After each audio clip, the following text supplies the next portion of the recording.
طرف دیکھے گا نہیں۔ میرے بھائیوں، قرآن نے اس زلزلے کا نقشہ کھینچا اور فرمایا یا ایھا الناس اتقوا ربکم، اے لوگوں اپنے رب سے ڈرو، اِنَّ زَلْزَلَةَ السَّاعَةِ شَیْءٌ عَظِیمٌ، یقیناً قیامت کا زلزلہ بہت بڑا سخت ہے، قیامت کا زلزلہ بہت بڑا ڈینجر ہے، بہت بڑا سخت ہے۔ تم اس زلزلے سے بچو۔ اس زلزلے سے کیسے بچو گے؟ اس دن کی حالت یہ ہوگی، اس دن کا حال یہ ہوگا تذہل کل مرضعۃ عما ارضعت، دودھ پلانے والی مائیں اپنے بچوں کو دودھ پلانے سے غافل ہو جائیں گے، اپنے بچوں کو دودھ پیتے بچوں کو چھوڑ دیں گے۔ تم دیکھو گے وتضع کل ذات حمل حملها، تم دیکھو گے جس عورت کے پیٹ میں بچہ، جس ماں کے پیٹ میں بچہ، جب اس کا حمل اس ہاتھ ہو جائے گا، جب اس کا حمل گر جائے گا، اس عورت کو احساس نہیں ہوگا۔ ایک ماں سے پوچھو، ایک عورت سے پوچھو کہ جب بچہ جنتی ہے، جب بچہ جنتا ہے میرے بھائیوں، کہ جب اولاد جنتی ہے تو کتنی تکلیف ہوتی ہے، کتنا درد ہوتا ہے، کتنا احساس ہوتا ہے، ایک ماں کو اس کے بارے میں پتا ہوتا ہے۔ میرے پیارے ساتھیوں، اس دن کی ہول لگی دیکھیے، ماں اپنے بچوں کو گرا دیں گے، دودھ بھی دے بچوں کو چھوڑ دیں گے، لیکن اس کو احساس تک نہیں ہوگا۔ نہیں، اور آگے بڑھیے، اس زلزلے کی طرف، اس زلزلے کی ہول لگی۔ اللہ کے نبی فرماتے ہیں، قرآن میں اللہ نقشہ کھینچ رہا ہے، یوم کفرتم فکیف تتقون یوم کفرتم یوم یجعل الولدان شیبا، اے لوگوں اس دن کی ہول لگی سے کیسے بچو گے؟ اس دن بھی بچے بیمار ہوں گے، مارے جا سر کے بوڑھے ہو جائیں گے۔ میرے بھائیوں، 40 سال کی عمر میں بال پکتا ہے تو ہم آپ احساس کرتے ہیں کہ ہماری جوانی چلی گئی، لیکن اس دن کی ہول لگی اور اس دن کا خوف ہے کہ ہمارے خوف کے بچے بھی بوڑھے بنا دیے جائیں گے، ہمارے خوف کے بچے بھی بوڑھے ہو جائیں گے۔ یہ زلزلے کا خوف ہے میرے بھائیوں، اس ہول لگی سے ہمیں اور آپ کو بچنا ہے، اس کی تیاری کرنی ہے کہ ہم اور آپ اس ہول لگی سے گئے۔ پھر میرے پیارے ساتھیوں، لوگ میدان محشر کی طرف دوڑیں گے، بھاگیں گے، پھر لوگوں کے سامنے جہنم لائی جائے گی، یوم بجہنم یومئذ، میدان محشر میں جہنم کو لائی جائیں گی، لوگوں کو دکھا دی جائیں گے جہنم کیسی جگہ ہے، لوگوں کو دکھا دی جائیں گے یوم بجہنم یومئذ لہا 70,000 زمام، جہنم کو لائی جائیں گی، اس کے 70,000 لگام ہوں گے۔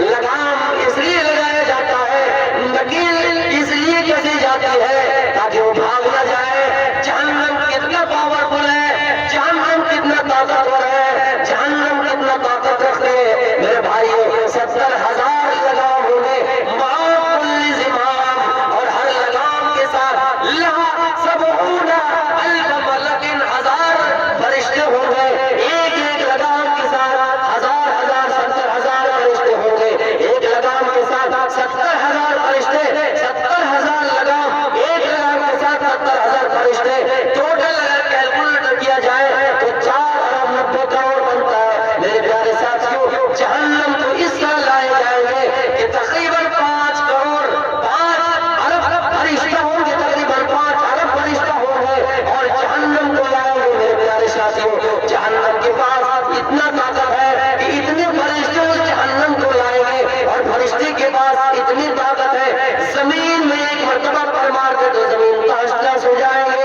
اس ایسے فرشتے ایک نہیں بلکہ 4,90 کروڑ فرشتے اس جہنم کو لائیں گے۔ جہنم کتنا پاور۔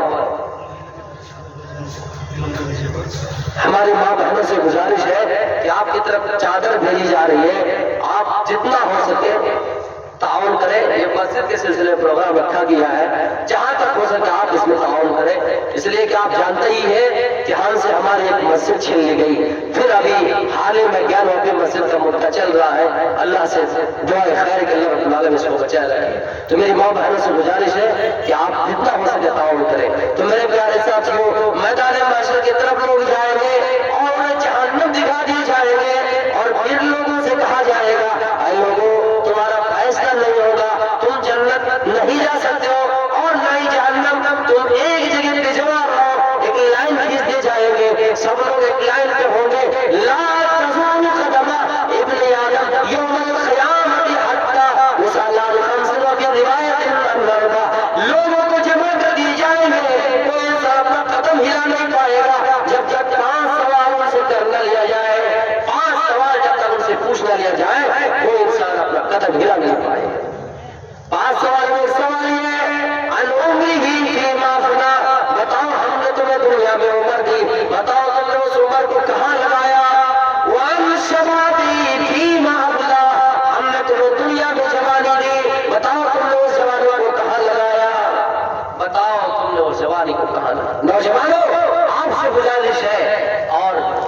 خوشی اس بات پر ہے کہ آپ ہی کے دباؤ پہ، آپ ہی کے پریشر میں آپ کے بیچ آیا ہوں، کیونکہ آپ سے ہماری محبت ہے اور آپ ہی کی محبت کا یہ نتیجہ ہے کہ ہم آپ کے بیچ آئے ہیں۔ آپ نوجوانوں سے ہم یہ گزارش کریں گے کہ اللہ رب العالمین عمر کے بارے میں سوال کرے گا ہی کرے گا، لیکن جوانی کے بارے میں سوال کرے گا۔ اس لیے اس جوانی کو غنیمت سمجھیں، جوانی کو برباد نہ کیجیے۔ بیکار زندگی کو تو سوار لے، توبہ کا در کھلا ہے رب کو پکار لے۔ بیکار زندگی کو تو سوار لے، توبہ کا در کھلا ہے رب کو پکار لے۔ نوجوانوں، اللہ کا دروازہ بھی کھلا ہے، توبہ کا دروازہ بند نہیں ہے۔ آپ اللہ سے توبہ کیجیے کہ ہم اپنی جوانی کو برباد نہیں کریں گے۔ دنیا میں بھی دنیا کا معاملہ ہے، اگر دنیا میں بھی اپنی جوانی کو صحیح راستے پہ لگایا تو آپ نے مال جمع کیا، آپ بڑھاپے کی عالم میں پہنچ گئے، آپ کمانے کے لائق نہیں رہ گئے، آپ سے آپ کا عہدہ چھین لیا گیا، آپ سے آپ کا پوسٹ چھین لیے گئے، آپ کے پاس طاقت نہیں ہے کہ آپ مزدوری کر سکیں، اور آپ کے پاس کوئی طاقت بھی نہیں ہے کہ آپ کوئی پوسٹ بنا کر پیسہ حاصل کریں۔ لیکن اگر جوانی میں محنت کر کے آپ نے پیسہ جمایا ہے تو بڑھاپے میں آپ کی اولاد آپ کی خدمت کرے گی۔ لیکن اگر جوانی میں آپ نے کمایا نہیں، آپ نے برباد کر دیا، نہ روپیہ کمایا نہ دولت کمائے، آپ نے پیسہ جمع نہیں کیا، تو یقین جانے بڑھاپے کی عالم میں آپ کی اولاد آپ کی قدر نہیں کرے گی۔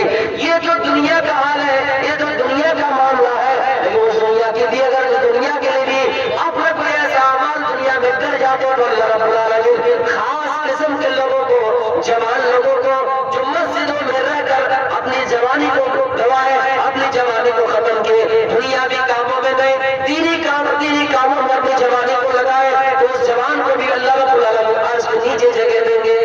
میرے پیارے ساتھیوں، یہ دو سوال ہو جائیں گے۔ پھر مال کے بارے میں پوچھا جائے گا کہ مال تم نے کہاں سے کمایا، پھر مالداروں سے پوچھا جائے گا کہ ہاں مان گئے کہ تم رکشہ چلا کر پیسہ کمائے، محنت اور مزدوری کی، لیکن بتاؤ تم نے اس مال کو کہاں خرچ کیا؟ کیا مسجد کے لیے جلسہ ہو رہا تھا آپ نے کچھ دیا؟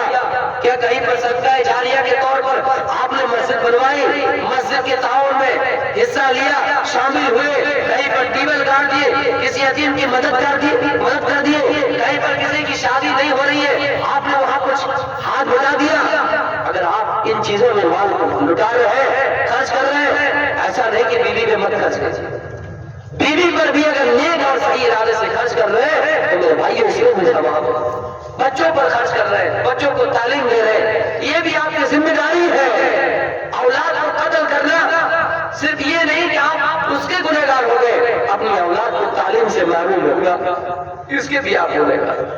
تو میرے پیارے ساتھیوں، اپنے جوانی کو غنیمت سمجھیے، اور جو مال آپ نے کمایا ہے اس کو بھی صحیح راستے پہ لگائیے۔ کچھ لوگ بخیل اتنا بن جاتے ہیں، اتنا کنجوس بن جاتے ہیں، ایک آدمی جنگل میں اپنے چپل کو ہاتھ میں لے کے چل رہا ہے، اپنی شوچی کو ہاتھ میں لے کے چل رہا ہے، پیر میں کانٹا چبھ گیا، اب خون نکل رہا ہے۔ لوگوں نے پوچھا کیسا پاگل ہے، جنگل جھاڑی میں چل رہا ہے، ہاتھ میں چپل ہے، جنگل میں کانٹا اٹھا ہے، پیر میں چبھ گیا نا، خون نکلنے لگا۔ بولا اچھا ہوا پیر میں نہ کانٹا چبھا، ہماری جوتی تو بچ گئی۔ تو میرے پیارے ساتھیوں، ایسا مت کیجیے، بخیل کی ایک علامت ہے قیامت کی نشانیوں میں۔ ایک بادشاہ بڑا پٹنگ سوال کر رہا تھا، کہہ رہا کہ کوئی اگر میرے سوال کا جواب دے دے اس کو ایک بنگلہ فری میں دے دیا جائے گا۔ انہوں نے سوال یہ کیا، اچھا یہ بتاؤ میرے ہاتھ پہ ہتھیلی میں بال کیوں نہیں ہے؟ اور نوجوان بڑا چالاک تھا، اس نے کہا کہ بادشاہ سلامت، آپ جو ہے نا بہت سخی آدمی ہے، فیاض آدمی ہے، دان دینے میں بہت آگے، آپ دان دیتے رہے، اتنا دے دیے کہ ہاتھ ہتھیلی سے بال ہی پڑ گیا، بال ہی کسک گیا۔ بس ہاں بہت اچھا جواب ہے، چلو اس کو انعام دے دیا جائے۔ پھر اچانک سوال آیا، اچھا میرے ہاتھ میں نہیں ہے، ٹھیک ہے تمہارے ہاتھ میں کیوں نہیں ہے؟ اور نوجوان بڑا چالاک تھا، وہ کہنے لگا بادشاہ سلامت، آپ کا دیتے دیتے بال کھسک گیا اور میرا لیتے لیتے بال کھسک گیا۔ ہاں بہت بڑھیا جواب ہے، چلو اور انعام دے دیا جائے۔ پھر سوال کر رہا ہے، اچانک دماغ میں خیال آیا، اتنے لوگ بیٹھے ہیں، کسی کی ہتھیلی پہ بال نہیں ہے، پھر ان لوگوں کے ہاتھ میں بال کیوں نہیں ہتھیلی پہ؟ وہ نوجوان جواب دیا، بات یہ ہے کہ آپ کا دیتے دیتے کھسک گیا، میرا لیتے لیتے کھسک گیا، اور جتنے لوگ بیٹھے ہوئے تھے سب حسد اور جلن کو ہے، میرا اور آپ کا دیکھتے دیکھتے ان لوگوں کا جلن پیدا ہوا، ہاتھ ملتے ملتے کھسک گیا۔ تو میرے پیارے ساتھیوں، بخیلی کی علامت بھی ہے کہ آپ اللہ کی راہ میں لٹائیے، بیویوں میں خرچ کیجیے۔ کتنے عورتوں سے بھی شکایت آئی ہے کہ ہمارے شوہر ہمارے اوپر خرچ نہیں کرتا، مال کماتا ہے، اچھی خاصی دولت ہے، بچوں پر صرف نہیں کرتا ہے۔ بیوی اگر کچھ خرچ کر دے اپنی مرضی سے، شوہر اس کو ڈانٹتا ہے، ایسا نہیں کہ اس کے پاس مال نہیں ہے، باوجود یہ وہ سمجھتے ہیں کہ ہم اپنی اولاد کو سوکھ سے نہیں رکھیں گے، زیادہ نہیں خرچ کریں گے، اپنی اولاد پر جمع کرنے کی فکر میں رہتے۔ تو میرے پیارے ساتھیوں، مال کمانا غلط نہیں ہے، مال کو کمانا صحیح ہے، لیکن اس کو اس راستے پہ لگایا جائے جو اچھا راستہ ہے۔ میرے پیارے ساتھیوں، اور پانچواں سوال کیا جائے گا، علم والوں سے سوال کیا جائے گا، کیا ہے بتاؤ، اے عالموں، اے علم سیکھنے والوں، تم نے اس پر علم سیکھا اور کتنا عمل کیا اور لوگوں کو کتنا عمل کروایا، یہ بات سوال کر لیا جائے گا۔ پھر میرے پیارے ساتھیوں، جنتیوں کو جنت کے سرٹیفکیٹ دے دیے جائیں گے، جہنمیوں کو جہنم کے سرٹیفکیٹ دے دیے جائیں گے، جہنم کے گروہ الگ الگ گروہ میں پڑ جائیں گے۔ میرے پیارے ساتھیوں، جہنم کے 7 دروازے ہیں، لہا سبعۃ ابواب، جہنم کے 7 دروازے ہیں، الگ الگ گروہ الگ الگ دروازے سے الگ الگ گروہ داخل ہوں گے، لکل باب منہم، ہر دروازے سے الگ الگ لوگ داخل ہوں گے، کسی دروازے سے منافق لوگ داخل ہوں گے، کسی دروازے سے بھی نمازی داخل ہوں گے، کسی دروازے سے مشرکین داخل ہوں گے، کسی دروازے سے کوئی اور داخل ہوں گے۔ میرے پیارے ساتھیوں، ایک آواز آئے گی، اے جنتیوں رک جاؤ، اے جہنمیوں رک جاؤ، تھوڑی دیر کے لیے رک جاؤ۔ ایک فرشتہ آئے گا، اپنے ہاتھ میں دمبا لے کر آئیں گے، موت کو لائیں گے، مرے ہوئی شکل میں دمبے کی شکل میں لائیں گے، موت کو لائیں گے، اور جنتیوں سے کہے گا، اے جنتیوں، تمہارے سامنے موت کو ذبح کر دیے جائیں گے، اے جہنمیوں، تمہارے سامنے موت کو ذبح کر دیے جائیں گے۔ اس لیے ایسا کیا جائے گا کیونکہ موت بھی اللہ کی مخلوق ہے۔ اللہ فرماتا ہے، الذی خلق الموت والحیات لیبلوکم ایکم احسن عملا، اللہ موت کو پیدا کیا، اللہ زندگی کو پیدا کیا، تو موت کو بھی ایک دن فنا ہونا ہے۔ کل من علیہا فان ویبقى وجہ ربک ذو الجلال والاکرام، موت کو بھی فنا ہونا ہے۔ اے جنتیوں، تمہارے سامنے موت کو بھی موت آ جائے گی، ان کی گردن پر چھری چلا دی جائے گے۔ اے جہنمیوں، تمہارے سامنے بھی موت کی گردن پر چھری چلا دی جائے گے۔ اے جنتیوں، جنت میں تم جاؤ، تمہارے دل میں یہ ذہن میں یہ شک نہ آئے، یہ خیال پیدا نہ ہو کہ ہمیں جنت میں موت آئے گی، نہیں نہیں، جنت میں تمہیں موت نہیں آئے گی، جب ہمیشہ کے لیے جنت میں جاؤ۔ اے جہنمیوں، تم بھی ہمیشہ کے لیے جہنم میں جاؤ۔ کوئی اگر نیک عمل کیا ہے، رائے کی دانے کے برابر اس کے اندر ایمان ہے، اللہ رب العالمین ساتھ، اللہ رب العالمین سزا بھگتنے کے بعد ان کی جب سزا پوری ہو جائے گی، ایک دن اسے جہنم سے نکالے گا، لیکن موت کو جہنم میں بھی نہیں آئے گے۔ میرے پیارے ساتھیوں، جنتی جنت کے اندر جائیں گے، جنت کا بالا خانہ میں داخل ہوں گے۔ میرے بھائیوں، اللہ کے نبی فرماتے ہیں، اے صحابہ، اے مسلمانوں، جب اللہ سے جنت کا سوال کرو تو جنت الفردوس کا سوال کرو، جنت کا یہ اعلیٰ قسم ہے، جنت الفردوس کا سوال کرو۔ کچھ لوگ جنت میں جائیں گے، میوے جھکے ہوئے ہوں گے، پھل جھکے ہوئے ہوں گے، ان کے منہ کو ان کو پڑھانا زیادہ نہیں ہوگا، پھل ان کے منہ تک آ جایا کریں گے، جنت میں داخل ہوں گے، دودھ کی نہریں دیکھیں گے، شہد کی نہریں دیکھیں گے، جنت کی نعمتوں کو دیکھیں گے، اور کہیں گے اللہ بہت اچھا ہوا کہ دنیا میں ہم نے عیش نہیں کیا، بہت اچھا ہوا کہ دنیا میں ہم نے حرام نہیں کھایا، بہت اچھا ہوا کہ دنیا میں ہم نے غلط کام نہیں کیا۔ جنتی جنت کے اندر جائیں گے، وحور عین، بڑی بڑی آنکھوں والے حور ہیں، ان کا استقبال کریں گے۔ جس طرح ہمارے یہاں اگر کوئی ایم پی آ جائے، کوئی اگر یہاں چیف منسٹر آ جائے، ان کے لیے دروازہ بنتا ہے، ان کے لیے گیٹ لگتا ہے، اور ان کے لیے ویلکم کہا جاتا ہے، خوش آمدید کہا جاتا ہے۔ جنتی جنت میں داخل ہوں گے، ان کا استقبال پورے کریں گے، جن کی صفت یہ ہوگی، بڑی بڑی آنکھوں والے ہوں گے، خوبصورت خوبصورت حوریں ہوں گی۔ میرے پیارے ساتھیوں، اور ایک بڑی خصوصیت یہ ہوگی، جنتیوں کی وہ پہلی بیوی ہوگی، نہ اس کو کسی مرد نے اس سے پہلے چھویا ہے، نہ کسی جن نے چھویا نہ کسی انسان نے چھویا ہے، گویا کہ وہ جنتیوں کی پہلی بیوی ہوگی جو حوریں ہوگی وہاں، وہ جنت میں جنتیوں کی پہلی بیوی ہوگی۔ جنتی جنت کے اندر چلے جائیں گے، جہنمی جب جہنم کے اندر جائیں گے، جہنم کے اندر جاتے دیکھیں گے کسی کے ہاتھ کٹے پڑے، کسی کا سر پہ پتھر مارا جا رہا ہے، کوئی خون کے دریا میں غوطہ لگا رہا ہے، کسی کا پیر کٹا پڑا ہے۔ میرے پیارے ساتھیوں، جہنمی یہ منظر دیکھیں گے تو رونے لگیں گے۔ جنتی میرے بھائیوں، جنتی اپنا دروازہ کھولے گا، کھڑکی کھولیں گے اور جہنمیوں کو دیکھیں گے کہ جہنمیوں کا یہ حال ہے، جہنمیوں کو یہ سزا دی جا رہی ہے۔ جنتی جہنم سے سوال کریں گے، اے جہنمیوں فی جناتی یتساءلون عن المجرمین، اے جہنمیوں بتاؤ تمہیں آج جہنم میں کیوں جلنا پڑ رہا ہے؟ ما سلککم فی سقر، آج تمہیں جہنم میں کیوں جلنا پڑ رہا ہے؟ جہنمی جواب دیا، اے جنتیوں ولم نک من المصلین، دنیا میں ہم نمازیں نہیں پڑھا کرتے تھے، ولم نک نطعم المسکین، دنیا میں ہم یتیموں کو کھانا نہیں کھلایا کرتے تھے، مسکینوں کو کھانا کھلایا نہیں کرتے تھے، وَكُنَّا نُكَذِّبُ بِيَوْمِ الدِّينِ، لوگ قیامتوں پر یقین رکھتے ہوئے نماز پڑھ رہے تھے، قیامت پر یقین کرتے ہوئے لوگ صحیح راستوں پہ چل رہے تھے، ہمیں تو قیامت پر شک تھا، ہمیں تو قیامت پر یقین ہی نہیں تھا۔ جہنمی یہ جواب دیں گے، ہم نماز نہیں پڑھا کرتے تھے، مسکین کو کھانا نہیں کھلایا کرتے تھے، دنیا میں جھوٹی باتیں کہا کرتے تھے، اور دنیا میں سب سے بڑا ہمارا کارن یہ جہنم میں آنے کا کہ ہمیں قیامت پر شک تھا، قیامت کے دن پر ہمارا یقین نہیں تھا، قیامت کے دن پر ہمارا یقین نہیں تھا۔ یہ جہنمی جواب دیں گے۔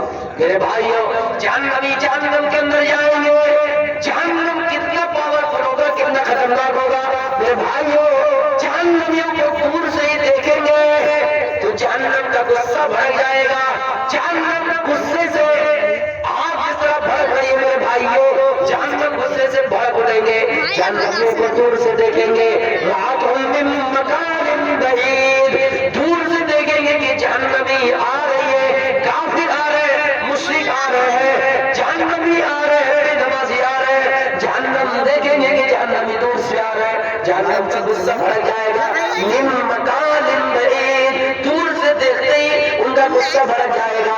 جہنمی ان کے غصے کو سن لیں گے، سمعوا، ان کے غصے کو سن لیں گے۔ میرے پیارے ساتھیوں، جہنم دور سے جہنمیوں کو دیکھیں گے، ان کا غصہ بڑھ جائے گا۔ جہنم میں جہنمیوں کو ڈالا جائے گا، کچھ لوگوں کو ڈالا جائے گا، پھر اور آواز آئے گی کہ آپ کا پیٹ بھر گیا، جہنم کہے گی نہیں، اور ڈالا جائے گا۔ 100 میں اگر 99 کو بھی ڈال دیا جائے پھر بھی جہنم کہے گے اور ڈالیے، اور ڈالیے، حل من مزید، اور ڈالیے۔ میرے بھائیوں، اللہ کے نبی فرماتے ہیں لا تزال جہنم وتقول حل من مزید، جہنم کہیں گے اور ڈالیے، اور ڈالیے۔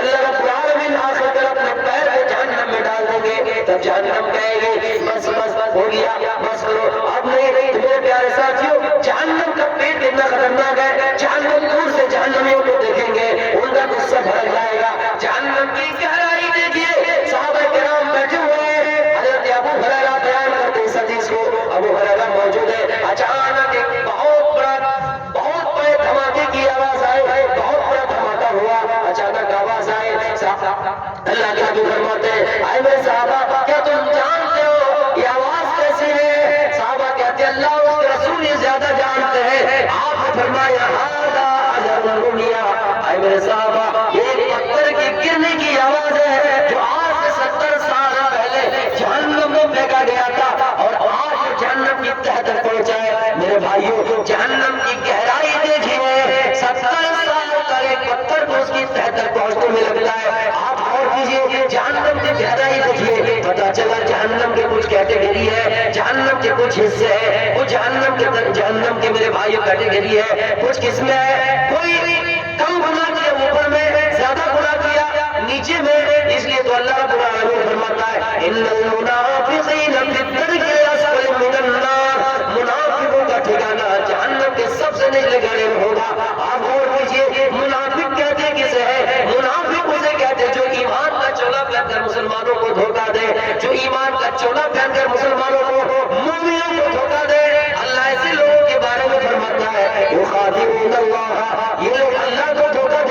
کوشش کرتے ہیں لیکن دھوکہ اللہ کو نہیں، اپنے آپ کو دھوکہ دے رہا ہے۔ میرے بھائیوں جہنم کی گہرائی دیکھیے کہ 70 سال ایک پتھر کو گرنے میں اس کے تہ تک پہنچنے میں لگ گیا۔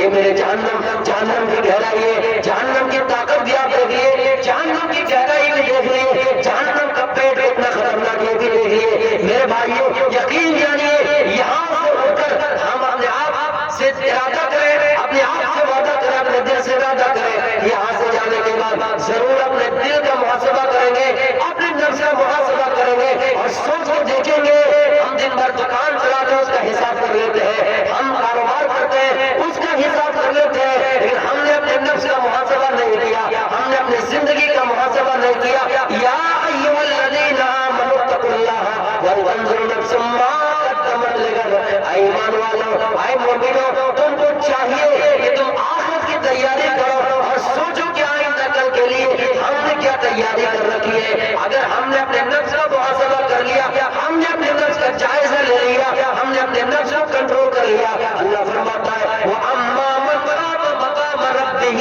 وَنَهَى النَّفْسَ عَنِ الْهَوَىٰ۔ جنہوں نے اپنے نفس کو کنٹرول کر لیا، جنہوں نے اپنے خواہش کو قابو میں پا لیا، نفس کی غلامی سے آزاد ہو گئے، فَإِنَّ الْجَنَّةَ هِيَ الْمَأْوَىٰ، اس کا ٹھکانہ جنت ہے۔ اگر نفس کے اطمینان والے بنا لیے، اللہ فرماتا ہے یا ایتھا النفس المطمئنہ ارجعی الی ربک راضیۃ مرضیہ۔ میرے بھائیو اللہ ایسے نفس سے آواز دے گا، اے اطمینان والے نفس، اے اطمینان والی روح، داخل ہو جا، وادخلی جنت فی عبادی وادخلی عبادی، میرے بندوں میں بھی شامل ہو جا، وادخلی جنتی، اور میری جنت میں بھی داخل ہو جا۔ اللہ ایسے نفس کو کہیں گے، لیکن نفس کا محاسبہ کرنا ہے، دکان کا حساب لگا لیتے ہیں، اپنے نفس کا بھی حساب کیا کریں، ہم نے صبح سے لے کے شام تک کیا کیا۔ اس لیے تو عبداللہ ابن عمر کہا کرتے تھے اذا امسیت فلا تنتظر الصباح واذا امسیت واذا اصبحت فلا تنتظر المساء۔ شام ہو جائے تو صبح کا انتظار نہ کیا کرو، جب صبح ہو جائے تو شام کا انتظار نہ کیا کرو۔ میرے بھائیوں تھوڑی دیر کے لیے ابو بکر کا واقعہ آپ کو سامنے رکھ رہا ہوں۔ حضرت ابو بکر اور حنظلہ کی ملاقات آپس میں ہو جاتی ہے، گھٹنے ہو جاتے ہیں، دونوں ایک دوسرے کو سلام کرتے ہیں، السلام علیکم وعلیکم السلام، حنظلہ کیا حال ہے؟ حنظلہ جواب دیتا ہے اے ابو بکر، حنظلہ منافق ہو گیا ہے۔ ابو بکر کہتا ہے حنظلہ کیا بات کر رہے ہو، کیسی بات کر رہے ہو، کیوں منافق ہو گئے ہو؟ حنظلہ کا جواب یہ تھا اے ابو بکر، ہم جب نبی کی مجلس میں ہوتے ہیں تو ہمارے ایمان کی کچھ اور حالت ہوتی ہے، جب نبی کی مجلس کو چھوڑ دیتے ہیں، جب بیوی میں چلے جاتے ہیں، بچوں میں چلے جاتے ہیں، اپنے کنبے میں چلے جاتے ہیں، وہاں کچھ حالت ہو جاتی ہے، ایمان رہتا ہے لیکن وہاں کچھ حالت، یہاں کچھ حالت۔ ابو بکر نظر آسمان پر اٹھایا اور کہتے ہیں حنظلہ میرا بھی حال یہی ہے۔ دونوں شکایت لے کر اللہ کے نبی کے پاس گئے اور مسئلہ پوچھنا چاہا، آپ نے فرمایا اے ابو بکر اے حنظلہ یہ کوئی بڑا مسئلہ نہیں ہے، ایسا ہو سکتا ہے نبی کی مجلس میں ہو تو کچھ حالت ہوگی اور عام مجلس میں تمہاری کچھ حالت۔ سپوز کیجیے آپ یہاں ہیں، آپ کے دل میں ایسا لگ رہا ہے ہم جنت ہی چاہیے، ہم کو دنیا سے کوئی مطلب نہیں، دین کے کام میں لگ جائیں گے، نماز پڑھنے لگ جائیں گے، آنے والے رمضان کے پورے روزے رکھیں گے، لیکن جیسے یہاں سے اٹھیے گا آپ کے ایمان کی کچھ اور حالت ہو جائیں گے۔ ابو بکر کے دل سے ایمان نہیں پھٹا تھا لیکن تھوڑی دیر کے لیے سوچ رہا ہے وہاں کچھ کیفیت یہاں کچھ کیفیت۔ تو میرے بھائیوں نفس کا محاسبہ کرتے رہیے۔ 1 گھنٹہ کا ٹائم ہو گیا، میں اپنی تقریر کو یہیں سے ختم کرتا ہوں۔ آخر میں اللہ رب العالمین سے دعا ہے باری الہ ہم سب کو جہنم سے بچنے کی توفیق عطا فرما، جنت کی تیاری کرائے، جہنم سے بچنے کی تیاری کرائے اور سب کو پکا سچا مومن بنا دے۔ وما علینا الا البلاغ المبین، واخر دعوانا الحمد للہ رب العالمین۔ السلام علیکم ورحمۃ اللہ۔